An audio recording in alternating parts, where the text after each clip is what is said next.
People were very interested to find out about my opinion on Austin Hill driving the 16 in 2019. In fact, they were so interested that I actually got bombarded so hard on my Twitter that I muted the word Hill for a good 3.5 hours because I was just not having that shit yesterday. You see, no one can properly replace Moffitt because you don't just walk into the championship driver's truck completely uninvited by the entire NASCAR racing fan base and get away with it. Pretty much the only way that I would have been satisfied with this outcome was if Austin Terrio was the one in the truck, but we all know at this point that Austin Terrio getting a ride that he deserves will be the day that pigs walk on the moon without any air helmets.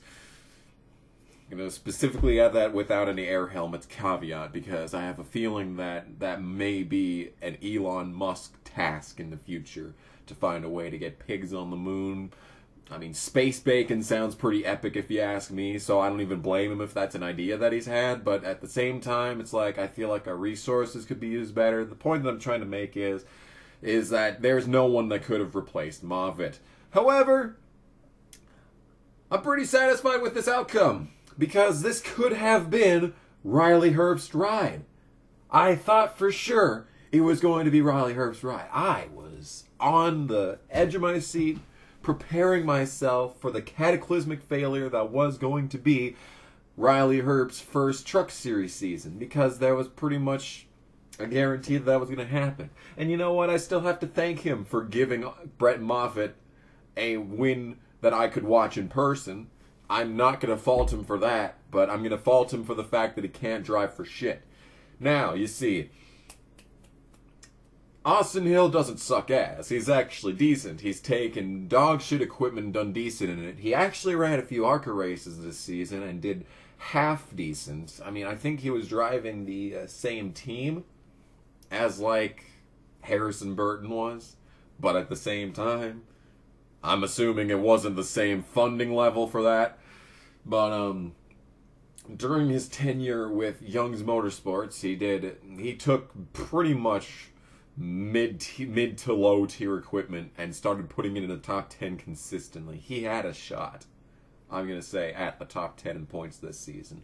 And that's not just because Coughlin, talentless Sargent, because they flew off the radar after the chase started, because they disappeared off the face of the planet. Thankfully, I'm not complaining about this fact, but yeah, they disappeared off the face of the planet after the chase started.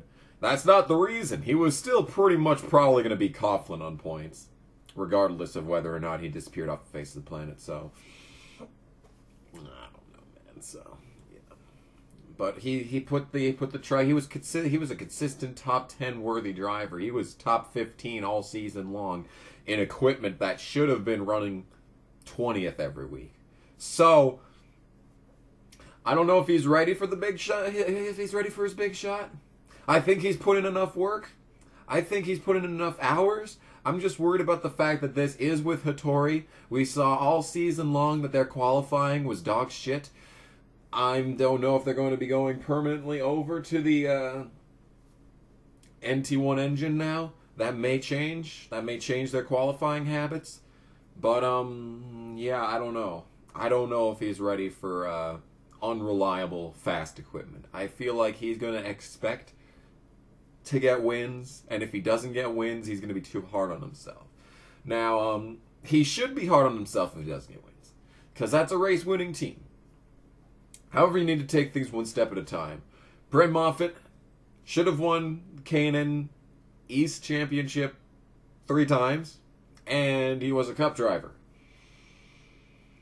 He also had the 1 truck win before he even got to Hattori. So, he already had lots of experience with race-winning equipment before getting into race-winning equipment once again. Now, this is going to be Austin Hill's first race-winning equipment since probably when he was winning K&N races. And that was a while ago.